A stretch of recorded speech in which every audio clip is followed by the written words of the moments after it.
من الشيطان الرجيم.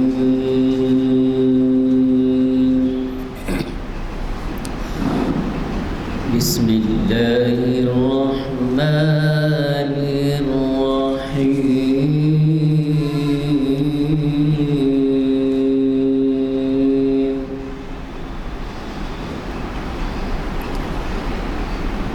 إنه لقول فصل وما هو بالهزل. إنهم يكيدون كيدا وأكيد كيدا فمهل الكافرين أمهلهم رويدا. صدق الله العظيم. آج 10 صفر 1445 ہجری موافق 28 اگست 2023 عیسوی دن پیر بعد نماز عصر جامع مسجد عالیہ کے کانفرنس ہال میں منعقد کی جا رہی ہے شریعت انفارمیشن سروس کی 908ویں نشست. عنوان ہے اسلامی شریعت کا سرچشمہ ایک جائزہ. مخاطب کریں گے پروفیسر سید راشد نسیم ندوی صاحب. میں ادباً گزارش کرتا ہوں پروفیسر صاحب سے سید راشد نسیم ندوی صاحب وہ ڈائس پر آئیں اور ہمیں مخاطب کریں. الحمد للہ رب العالمین والصلاة والسلام علی سید المرسلین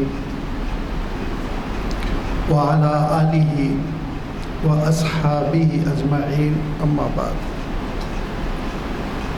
فقد قال اللہ تبارک وتعالی فی القرآن المجید والفرقان الحمید وَأَنِحْكُمْ بَيْنَهُمْ بِمَا أَنزَلَ اللَّهُ وَلَا تَتَّبِعْ أَهْوَاءَهُمْ إِلَىٰ آخِرِ الْآيَةِ. صدق اللہ العظیم. بزرگوں اور دوستوں، شریعت اسلامی کا جو سرچشمہ ہے، جو سورس ہے، جہاں سے ہم نے شریعت کے قوانین اور احکام ایڈاپٹ کیے ہیں، لیے ہیں، اس کے سلسلے میں گفتگو کرنے کا جو محرک بنا وہ دراصل یہ تھا کہ گزشتہ ماہ یہ شور ہو رہا تھا کہ ہندوستان میں یکساں civil code, uniform civil code نافذ کیا جا رہا ہے.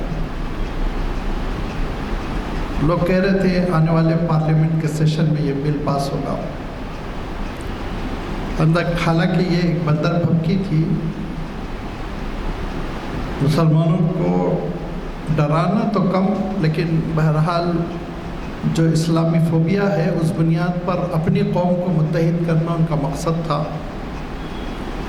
اس موقع پہ یہ بات سامنے آنے لگی کہ بھئی شریعت اسلامی میں تبدیلی میں کیا حرج ہے.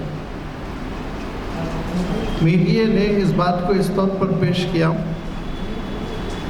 کہ ہر قانون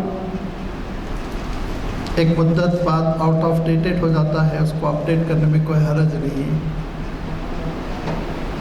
اور بغیر علم کے مصر بلکہ سعودیہ اور بھی حکومتوں کا نام لیا جانے لگا کہ ان لوگوں نے قوانین میں ترمیم کی، شریعت کے قوانین میں ترمیم کی. تو مسلمان ہندوستان میں کیوں احتجاج کرتے ہیں؟ اس موقع پہ غلط فہمی بہت بڑے پیمانے پہ پھیلائی گئی، جس کی وجہ سے مشاہدے میں یہ بات آئی کہ ہمارے جو انٹلیکچوئلس ہیں، مسلم مفکرین جو عصری تعلیم گاہوں کے فارغ ہیں بلکہ ذمہ دار ہیں، انہوں نے ایک خطرناک بات کہی جو چونکا دینے والی تھی، اور یہ انہوں نے کیا کہی، یہ دراصل اس طرح سے میڈیا بیان کرتا ہے بار بار تکرار کے ساتھ کہ مسلمانوں کی زبان پہ بھی یہ جملے آنے لگتے ہیں کہ جن کی نیت پہ میں ہرگز حملہ نہیں کرتا ہوں، کیونکہ ہم ان کو بہت صاف ستھرا پاتے ہیں، لیکن چونکہ اسلامیات کا مطالعہ گہرا نہیں ہے، اپنے اپنے شعبے میں اختصاص ہے، اور میڈیا لگاتار کہہ رہا ہے، وہ جو کتابیں پڑھ رہے ہیں مستشرقین کے، اس میں ہے مستشرقین نے، یعنی ان یورپینس نے جنہوں نے گزشتہ صدی میں 200 سال پہلے 150 سال پہلے اسلام پہ بڑی کتابیں لکھی، قرآن مجید کے ترجمے کیے، سیرت پہ کتابیں لکھی، انہوں نے یہ تاثر دیا تھا کہ شریعت اسلامی دراصل رومن جو لا ہے اس سے ماخوذ ہے، اس کی بنیادوں پر بنائی گئی ہے، نعوذ باللہ۔ تو میں نے یہ ٹاپک لیا تھا، یہ عنوان لیا تھا کہ شریعت اسلامی کا اصل ماخذ کیا ہے، مصدر کیا ہے، سرچشمہ کیا ہے۔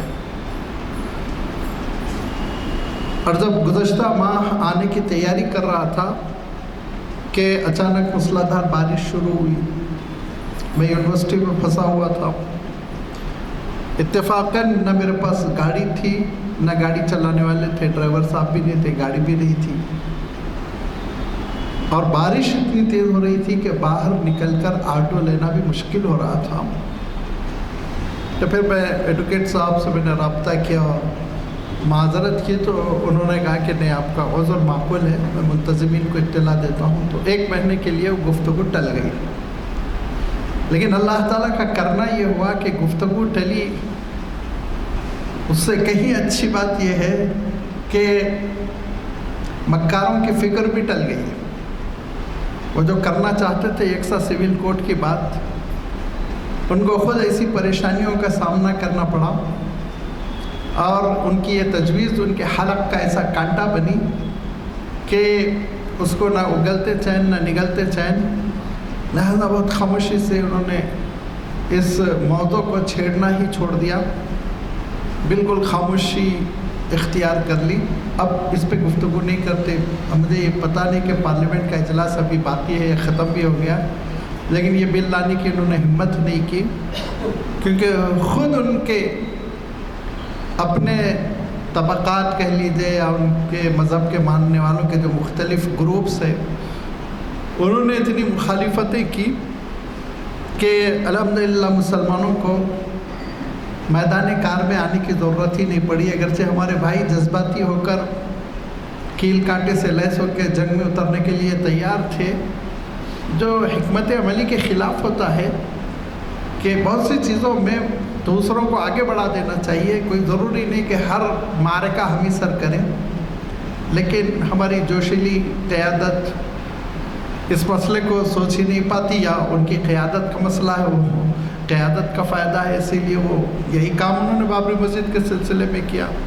80s میں ان کو بہت سمجھایا گیا کہ آپ اس کو پبلک میں نہ لائیں، اگر آپ سڑک پہ اتریں گے اور آپ کا مخالف سڑک پہ اترے گا تو وہ 80% ہے، پھر آپ کے ہاتھ سے یہ معاملہ چلا جائے گا۔ اور وہی ہوا، 1-2 سیٹ جیتنے کے لیے ہمارے مسلم لیڈرز نے اس مسئلے کو چیخنا پکارنا شور کرنا، کمیٹیاں بنانا شروع کر دیا۔ جب ادھر شعور جاگا تو پھر ہمارے ہاتھ سے مسئلہ نکل گیا، اور قائدین نے کہا روزہ رکھ لیجئے، صبر کر لیجئے، جنت میں اللہ تعالیٰ مسجد دے دے گا۔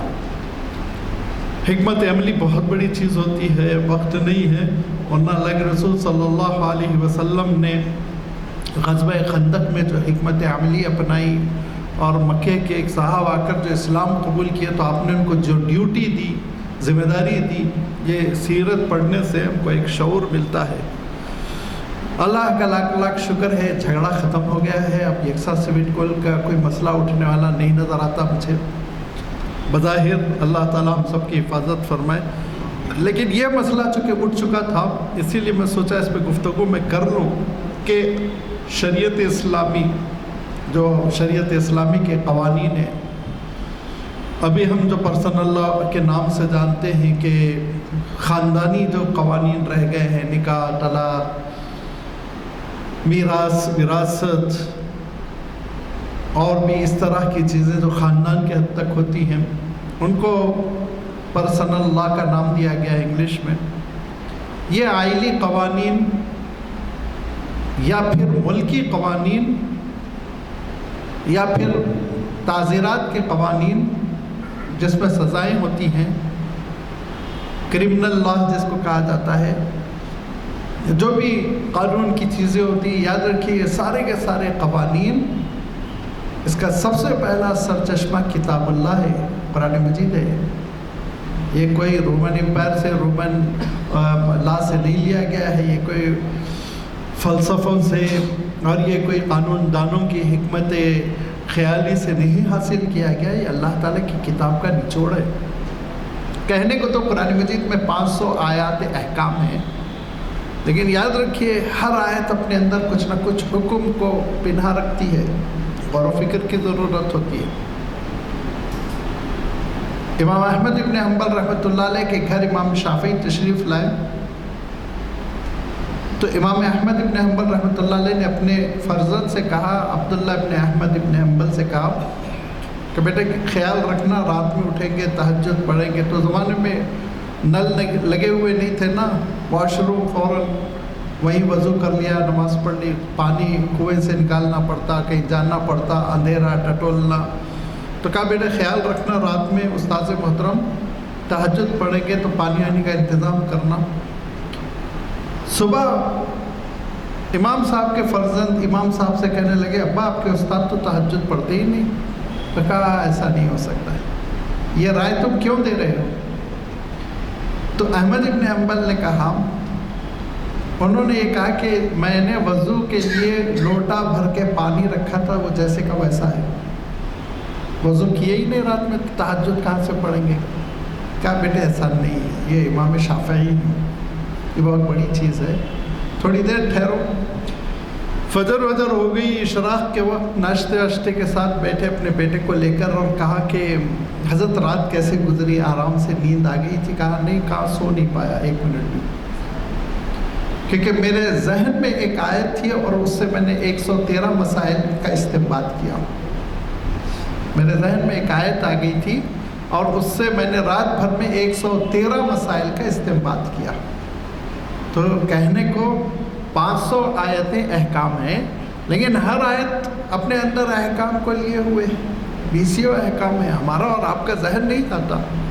لہذا فقہا نہیں کہنا چاہیے، بلکہ اللہ کے رسول صلی اللہ علیہ وسلم کے زمانے سے۔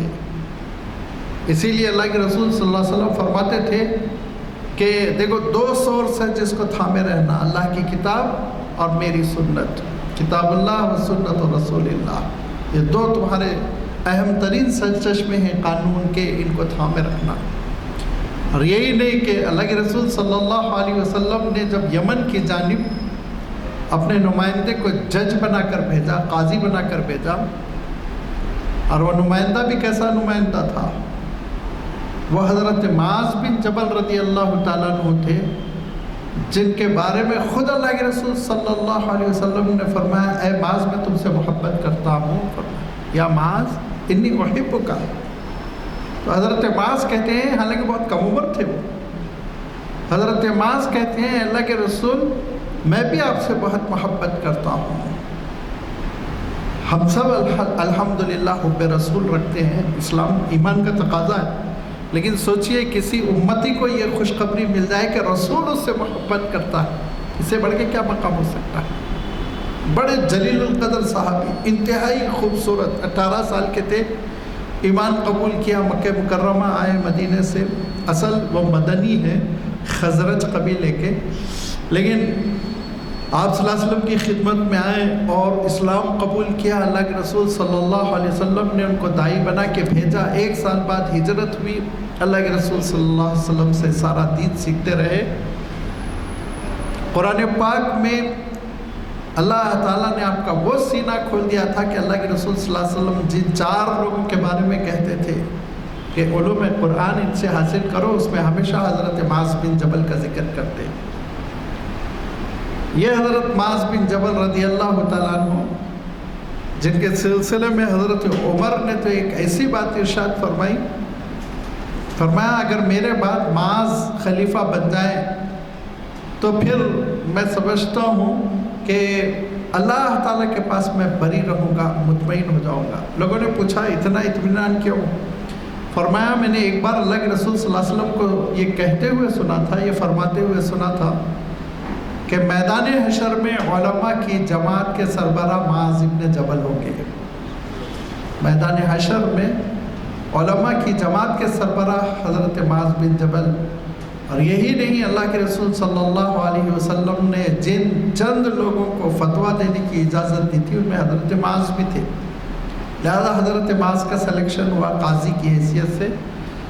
یمن کی جانب اللہ کے رسول صلی اللہ علیہ وسلم نے روانہ فرمایا حضرت معاذ کو، پہلے سواری پہ بٹھایا، پھر ایک انٹرویو لیا کہ معاذ تم جا تو رہے ہو، بڑے پڑھے لکھے لوگ ہیں، ان کے پاس عیسائیت بھی پہنچ چکی تھی، کتاب کا تعارف ہے، ایمان کا تعارف ہے، نبوت کا تعارف ہے، عام قسم کے لوگ نہیں ہیں، دور جاہلیت کے جو سیدھے سادے لوگ ہوتے تھے ویسے لوگ نہیں ہیں۔ آپ جانتے ہیں نجران اس وقت عیسائیت کا گڑھ تھا، تو تم وہاں کیسے تم فیصلے کرو گے؟ اختلافات اگر آئیں گے، کیسز آئیں گے؟ تو اقضی بکتاب اللہ، اللہ کی کتاب کی روشنی میں طے تھا صحابہ کے نزدیک شریعت کا پہلا سورس کیا ہے؟ اللہ کی کتاب۔ اللہ کی کتاب سب سے پہلا سورس ہے۔ حضرت معاذ نے پھر یہ بھی ارشاد فرمایا، حدیث مکمل کر دوں میں، کہ کہا اگر تم قرآن مجید میں کوئی کیس نہ پاؤ، اس ٹائپ کا کیس ہو کہ بالکل نیا سا، قرآن مجید میں اس کی کوئی اگزامپل نہ ہو، تو کیا کرو گے؟ اقضی بسنت رسول اللہ، کہا میری سنت میں بھی نہ ہو، تو فرمایا اجتہد برائی ولا آلو، تو پھر میں اجتہاد کروں گا، تکلف نہیں کروں گا۔ تو اللہ کے رسول صلی اللہ علیہ وسلم نے ان کے سینے پہ ہاتھ رکھ کر کہا، اے اللہ تیری شان، تیرا شکر کہ تو نے اپنے رسول کے رسول، یعنی اپنے رسول کے نمائندے کو اپنی کتاب کے علم کے لیے اس کا سینہ کھول دیا۔ پھر سواری سے کھینچا حضرت معاذ کو، ان کے کان کو نیچے کیا اپنے منہ مبارک کی جانب، اور کچھ کہا تو حضرت معاذ رونے لگے، لیکن پیٹھ تھپ تھپائی اور کہا تم بہت اہم کام کے لیے جا رہے ہو، آگے بڑھو، پیچھے ہٹنے کی ضرورت نہیں ہے۔ رخصت فرما دیا، حضرت معاذ چلے گئے، اور جانے کے بعد آپ صلی اللہ علیہ وسلم کی وفات ہو گئی۔ اور پھر جب لوٹ کر آئے تو حضرت عمر رضی اللہ تعالیٰ عنہ کا ابتدائی دور تھا۔ حضرت معاذ سے لوگوں نے پوچھا کہ آپ روئے کیوں تھے؟ تو کہا مجھے قریب کر کے اللہ کے رسول نے کہا تھا، معاذ تم لوٹ کر آؤ گے تو مجھے زمین کے اوپر نہیں زمین کے نیچے پاؤ گے، تو میں اس پہ رو پڑا تھا۔ پھر حضرت عمر رضی اللہ تعالیٰ عنہ نے کہا کہ آپ ملک شام جائیے، ملک شام سنبھال لیجیے، تو حضرت معاذ تشریف لے گئے، جارڈن میں آپ کی وفات ہوئی، جارڈن ہی میں آپ کی قبر تھی۔ کل عمر مبارک آپ کی 38 ایئرس، 38 سال میں سب کچھ حضرت معاذ نے کر دیا۔ اکابر صحابہ بالکل اچھی طرح منشرات ہے کہ اللہ کی کتاب ہمارے قانون کا پہلا سورس ہے، ہمارا پہلا سورس جو ہے وہ اللہ تعالیٰ کی کتاب ہے، کوئی رومن قانون نہیں ہے، سارے احکام کتاب اللہ ہی سے منضبط ہے، ماخوذ ہے۔ ہوتا کیا ہے، میں نے عرض کیا نا کہ بظاہر ایسا محسوس ہوتا ہے یہ کوئی احکام والی آیت نہیں ہے، لیکن اگر آپ ابن جساس کی تفسیر پڑھیں گے احکام القرآن، تو انہوں نے پورے قرآن مجید کے احکام کا استنباط کیا، کون سی آیت سے کون سا حکم نکلتا ہے، کون سی آیت سے کون سا حکم نکلتا ہے۔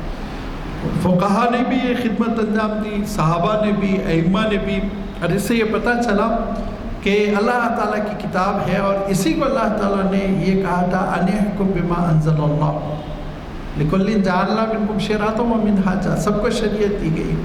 وشرع لکم من الدین ما وصی بہ نوحا، اے نبی آپ کو جیسے شریعت دی جا رہی ہے، حضرت نوح کو بھی دی گئی تھی، حضرت ابراہیم کو بھی دی گئی تھی، حضرت موسیٰ کو بھی، حضرت عیسیٰ کو بھی، حالات کے لحاظ سے اس میں چھوٹی موٹی جزوی تبدیلیاں تھیں۔ یہی وہ وجہ ہے کہ اللہ کے رسول صلی اللہ علیہ وسلم کے پاس کیس آیا کہ زنا میں یہ پکڑا گیا ہے، رنگوں ہاتھے پکڑا گیا ہے، لہذا آپ سزا دیجئے. حالانکہ یہودی ہیں، اسلام نہیں قبول کیے ہوئے. تو اللہ کے رسول صلی اللہ علیہ وسلم نے ارشاد فرمایا کہ میں کیوں کوئی فیصلہ کروں، تورات ہی کی روشنی میں فیصلہ کریں گے، تورات لے کر آؤ.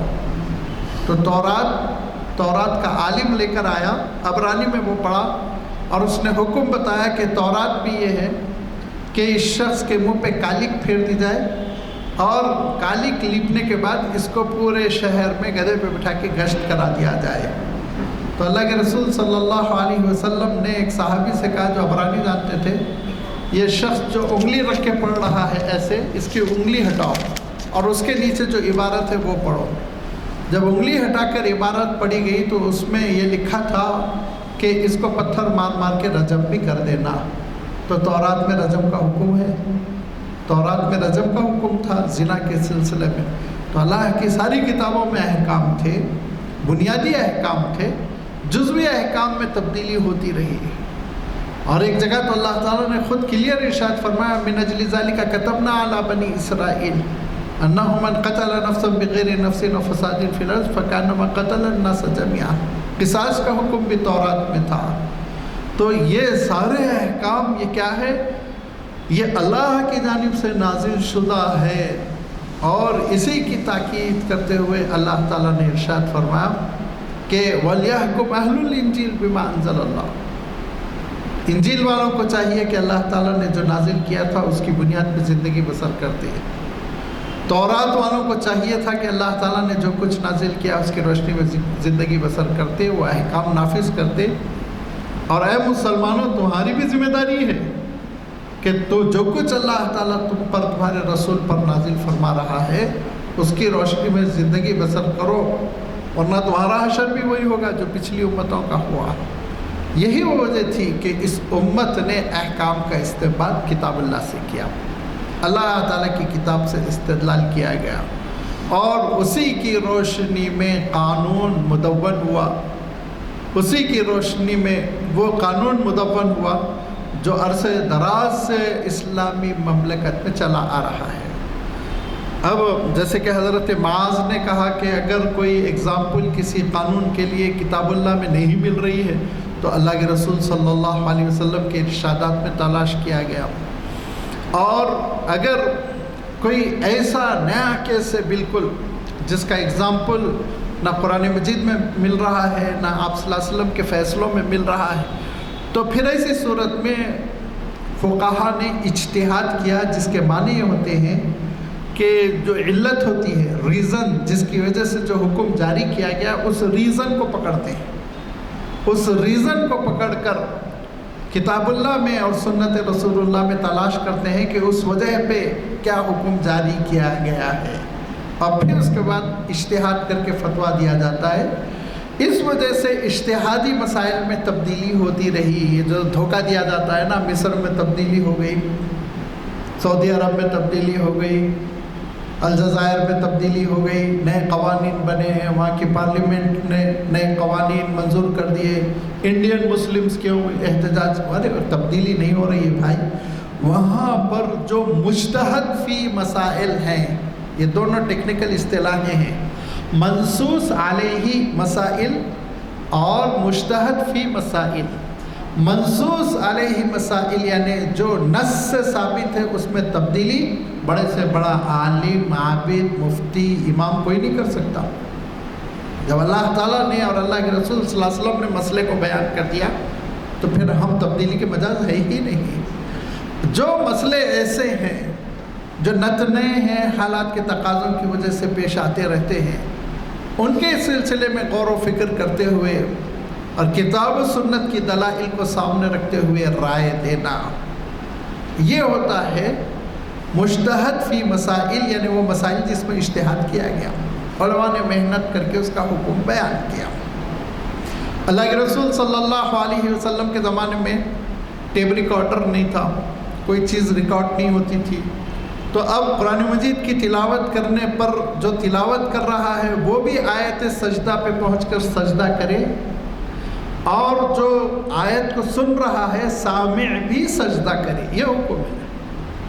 اب موجودہ دور میں 25 سال اب تو ختم بھی ہو گیا ٹیپ ریکارڈر خود، 50-60 سال، لیکن ٹیپ ریکارڈ کی شکلیں ہیں نا، اب سی ڈی ہے، کوئی بھی شکل ہے، تو اب اگر آپ سن رہے ہیں لیکن یہ آواز محفوظ ہے، پڑھنے والا کوئی نہیں ہے، تو اس پہ سجدہ ہوگا نہیں ہوگا؟ یہ علماء کے لیے نیا مسئلہ تھا، لہذا علماء نے کیا کہا؟ علماء نے کہا اس کی علت دیکھو، سجدہ کیوں واجب کیا گیا، علت دیکھو۔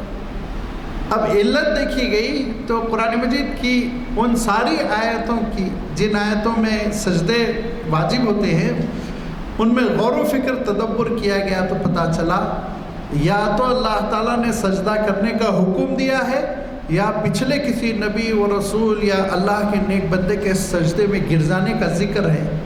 لہذا جب یہ میرے اور آپ کے کان میں پہنچے کہ حضرت داؤد تڑپ کے سجدے میں گر گئے، یا میرے اور آپ کے کان میں یہ بات پہنچے اللہ کا قرب تلاش کر اور اس کے دربار میں سجدہ کر، تو حکم پہنچنا کافی ہے، ہم کو سجدہ کرنا چاہیے، لہذا ریکارڈر پہ بھی سننے کی وجہ سے سجدہ آپ کا واجب ہوگا۔ ہو سکتا ہے کوئی نئی رائے آئے، کچھ غور کرے، لوگ آگے چل کے فتویٰ دیں، کیونکہ مسئلہ مجتہد فی ہے، منصوص علیہ ہی نہیں ہے، نص قطعی نہیں ہے، یہ اجتہاد کیا گیا۔ سینکڑوں مسائل ہیں، ایسے ایک دو نہیں، اور ایسے سینکڑوں مسائل وہ اسلامی ملکوں میں پارلیمنٹ میں پیش کیے جاتے ہیں بل کی حیثیت سے۔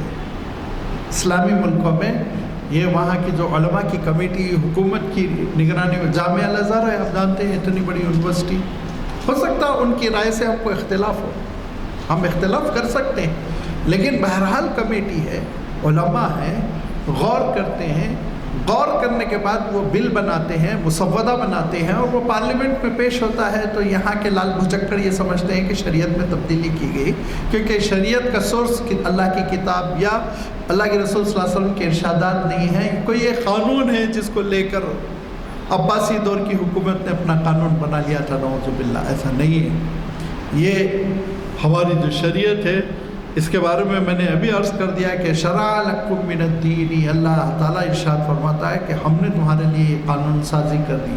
شرع کے معنی ہوتے ہیں کہ چلنے کا طریقہ اس نے تجویز کر دیا، اسی سے آپ نے عربوں میں سنا ہوگا شارع روڈ کو کہتے ہوں، تو چلنے کا جو طریقہ، جینے کا جو طریقہ ہے وہ اللہ تعالیٰ نے طے کر دیا ہے، اللہ تعالیٰ نے احکام نازل فرمائے۔ اب اس میں ٹھیک ہے، ہم یہ مانتے ہیں کہ تعزیرات کا قانون ہمارا نافذ نہیں ہے، ایک خاص مقدار پر خاص سچویشن میں چوری کرے تو چور کو یہ سزا ملے گی، یہ ایک قانون ہے اسلام کا، قرآن پاک میں اللہ تعالیٰ نے اس کو بیان کیا ہے۔ اب یہ قانون ہم یہ مطالبہ نہیں کر سکتے کہ امریکہ میں جاری ہو، آسٹریلیا میں ہو، انڈیا میں ہو، کیوں؟ اس لیے کہ یہ بھی ایک اسلامی قانون ہے کہ سب سے پہلی ذمہ داری ایمان کی ہے، ایمان کے بعد شریعت ہے، جب ایمان نہیں ہے تو وہ شریعت کا پابند نہیں۔ آپ غیر مسلم کو نماز کا مطالبہ نہیں کر سکتے، مسلم کو کریں گے۔ ابھی وہ داخل ہی نہیں ہوا نا پلین میں داخل نہیں ہوا، آپ اس سے کہہ رہے ہیں اپنی سیٹ کی پٹی باندھ لو، ارے تو ایئرپورٹ پہ ہی بیٹھا ہوا ہے، بلکہ اس کے باہر کرسی پہ بیٹھا ہوا ہے نہیں۔ پلین میں بیٹھنے کے بعد کہا جائے گا نہیں، آپ کرسی کی پٹی باندھے بغیر نہیں بیٹھ سکتے، یہ قانون ہے۔ ایسے ہی دین میں داخل ہونے کے بعد شرعی قوانین کا نفاذ ہوتا ہے۔ اب جب ہم کسی قوم کے ساتھ ایگریمنٹ کر کے رہتے ہیں تو اس کے معنی یہ کہ ہماری شخصی زندگی میں تو ہم اسلام پہ عمل کریں گے۔ اب تمہارے چور کے ساتھ تم کو جو کرنا ہو کر لو، تمہارے زانی کے ساتھ جو کرنا ہے کر لو، وہ الگ مرضی ہے تمہاری، لیکن ہماری اپنی نجی زندگی میں ہمارے نکاح کا طریقہ، ہمارے خلا کا طریقہ، ہمارا وراثت کا نظام اور دیگر بہت ساری چیزیں آ جاتی ہیں، بیٹا بنانا، ایڈاپٹیڈ سن کا مسئلہ، یہ ساری چیزیں جو ہے یہ ہم اللہ تعالیٰ کے دین کے احکام کی روشنی میں عمل کریں گے۔ یہ نہیں ہو سکتا کہ کوئی قانون تم ہمارے خاندان کے سلسلے میں بنا کر نافذ کر دو، یہ کہیں بھی نہیں ہوتا، کسی بھی شریف ملک میں نہیں ہوتا۔ اب پتہ نہیں چائنا وائنا میں کیا ہے، ورنہ لوگ یہاں سے امریکہ جاتے ہیں، یہ خود اپنی زندگی بسر کرتے ہیں آزادانہ طور پر، مسلمان اپنی زندگی بسر کرتا ہے اور کسی قسم کا کوئی جھگڑا نہیں ہوتا۔ لیکن ہندوستان میں لا کر یہ چیز میں نے عرض کر دیا تھا کہ ان کو بنانا بھی نہیں تھا قانون، بس یہ وہ چاہ رہے تھے، جو چیز چاہ رہے تھے وہ حاصل نہیں ہوئی. وہ اپنی کمیونٹی کو متحد کرنا چاہ رہے تھے لیکن ان کی کمیونٹی خود تیار نہیں ہوئی، لہذا انجان ہو گئے یہ لوگ. میں عرض کر رہا تھا کہ اسلامی شریعت کا جو اولین سرچشمہ ہے وہ اللہ تعالیٰ کا کلام ہے، جو کلام اللہ تعالیٰ نے حضرت جبرائیل امین کے ذریعے سے 33 سال کی مدت میں اپنے رسول پر نازل فرمایا، اور جو صحیفے کی شکل میں تواتر کے ساتھ ہم تک پہنچا ہوا ہے، صرف مکتوب نہیں، ریٹن نہیں. یاد رکھیے کلام اللہ کی جو ایک شان ہے، جو شرط ہے کہ کلام اللہ جو ہے صرف ریٹن آ گیا آپ تک نہیں. اب یہ کتاب پہنچی ریٹن، ہو سکتا ہے اس میں مسٹیکس ہو، پرنٹنگ مسٹیکس ہو، اسی لیے اللہ تعالیٰ نے کلام اللہ کے ساتھ یہ معاملہ فرمایا کہ حضرت جبرائیل امین اللہ کے رسول صلی اللہ علیہ وسلم سے تلاوت کرواتے. پہلے خود تلاوت کرتے، پھر حضرت آپ صلی اللہ علیہ وسلم تلاوت کرتے، اور شروع میں اللہ کے رسول صلی اللہ علیہ وسلم متفکر رہا کرتے اور جلدی جلدی پڑھتے تاکہ یاد ہو جائے. تو خود اللہ تعالیٰ نے ارشاد فرمایا لا تحرک بہ لسانک لتعجل بہ ان علینا جمعہ وقرآنہ. اے رسول آپ اپنی زبان کو جلدی جلدی حرکت نہ دیں، ہماری ڈیوٹی ہے آپ کے سینے میں قرآن کو ہم محفوظ کریں گے، آپ کی ڈیوٹی نہیں ہے. فرمایا ان علینا بیانہ. دوسری جگہ ارشاد فرمایا سنقرئک فلا تنسیٰ. اے رسول ایسا ہم آپ کو پڑھا دیں گے آپ کلام اللہ بھولیں گے نہیں. اللہ کے رسول صلی اللہ علیہ وسلم کلام اللہ بھولے نہیں، آپ کا حفظ آخری درجے کا. پھر اللہ کے رسول صلی اللہ علیہ وسلم نے صحابہ کو حفظ کروایا، سناتے بھی تھے، سنتے بھی تھے صحابہ سے، خود بھی سناتے تھے ممبر سے، محراب سے، مسجد میں، نماز میں، درس میں، اور پھر خود بھی بلا بلا کر سنتے تھے آپ صلی اللہ علیہ وسلم. واقعات ثابت ہے، گویا کہ سرٹیفائی کرتے تھے کہ صحیح پڑھ رہا ہے کہ نہیں پڑھ رہا ہے. اور پھر ایک بڑی تعداد صحابہ کی جید حفاظ تھی قرآن مجید کی، اور اللہ تعالیٰ نے اس کا انتظام یہ کر رکھا تھا کہ وہ زمانے کے عربوں کی ذہانت بہت تیز تھی. 2 لاکھ 2.5 لاکھ شعر یاد رکھنا کوئی چیز ہی نہیں تھی. آپ تاریخ اٹھا کر پڑھیے، وہ فلاں تھے ان کو 2 لاکھ اشاریات تھے، ان کو 2.5 لاکھ اشاریات تھے. ابو تمام کے سلسلے میں آتا ہے 6 لاکھ اشاریات تھے. ہم لوگ کو رہتے 6-7 اشار کے بعد چھٹی ہو جاتی ہے. وہ یادداشت تھی ان کے پاس. اللہ تعالیٰ نے انتظام کر لیا تھا، یہ پہلے سے ہی ماسٹر پلان تھا کہ ان کے درمیان میرا کلام اترنا ہے اور ان کو ذہانت دے دی جائے، یادداشت اچھی دے دی جائے. لہذا صحابہ نے قرآن مجید کو بہت اچھی طرح یاد رکھا، اور پھر اس کے ساتھ ساتھ ریٹن بھی تیار کیا تاکہ دونوں پیرالل چلے. آج بھی چاہے بائبل ہو، چاہے کوئی ہندوستان کا دستور، کسی بھی ملک کا دستور، کوئی ٹیچر آپ کو سبقاً ریڈنگ سکھایا ہے اس کی؟ کوئی ہے ایسا دنیا کا گوشہ، یونیورسٹی، کلاس روم جو یہ دعویٰ کرے ہم بائبل اے سے لے کے زیڈ تک سبقاً ریڈنگ کراتے ہیں، اسٹوڈنٹ کو سکھاتے ہیں؟ ہے؟ آپ تحقیق کر لیجیے.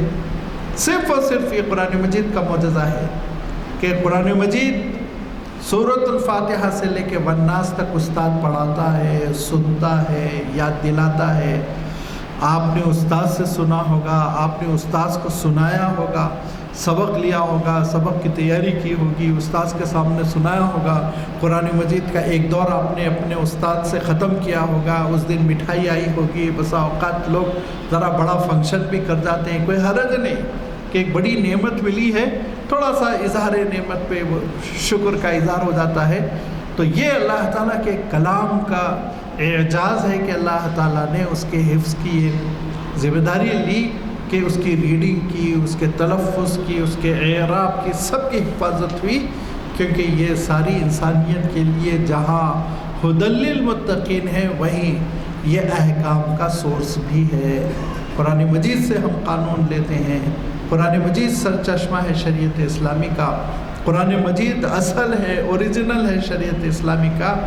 اور یہ اس طرح کی باتیں کرنا کہ قرآن مجید تو صرف کتاب ہدایت ہے، بہت اچھی کتاب ہے، روحانیت کے لیے ہے، بہت پیاری کتاب ہے، لیکن اخلاقیات کے تعمیر کے لیے ہے۔ ہاں ہے، اخلاق بھی اسی سے ہے، روحانیت بھی اسی سے ہے، عبادت بھی اسی سے ہے، قانون بھی اسی سے ہے، شریعت بھی اسی سے ہے۔ جس طرح ہم اپنی عبادتوں سے محبت کرتے ہیں، حفاظت کرتے ہیں، ایسے ہی ہم اپنی شریعت کی بھی حفاظت جانتے ہیں۔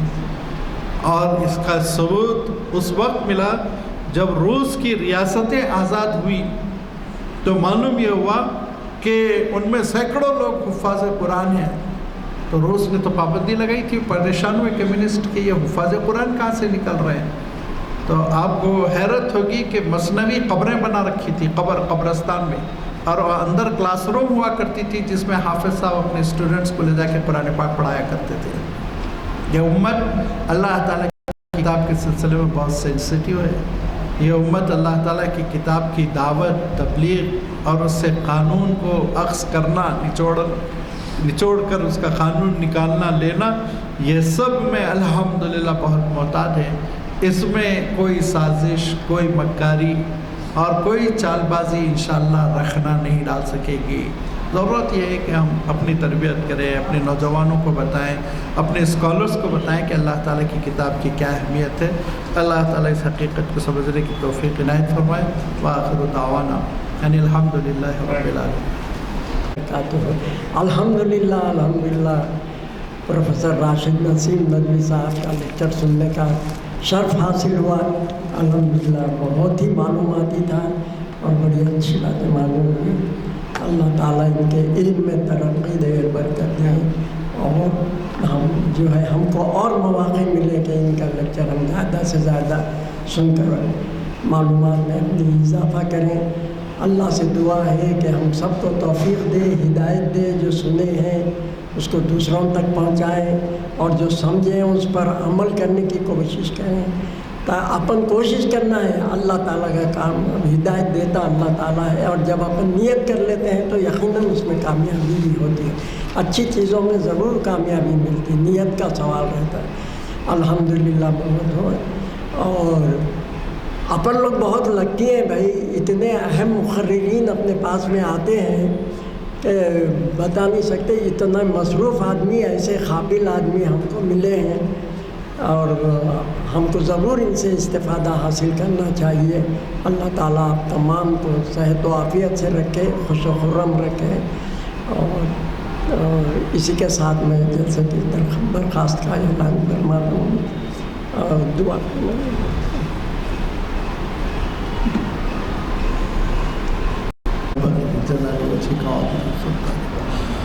والصلاة والسلام على حبيبك ورسولك محمد آله وصحبه۔ ربنا آتنا في الدنيا حسنة وفي الآخرة حسنة وقنا عذاب النار۔ ربنا لا تزغ قلوبنا بعد إذ هديتنا وهب لنا من لدنك رحمة إنك أنت الوهاب۔ ربنا اغفر لي ولوالدي وللمؤمنين يوم يقوم الحساب۔ ربنا تقبل منا إنك أنت السميع العليم وارنا مناسكنا وتب علينا إنك أنت التواب الرحيم برحمتك يا أرحم الراحمين۔ والحمد لله رب العالمين، صلى الله عليه وآله وصحبه۔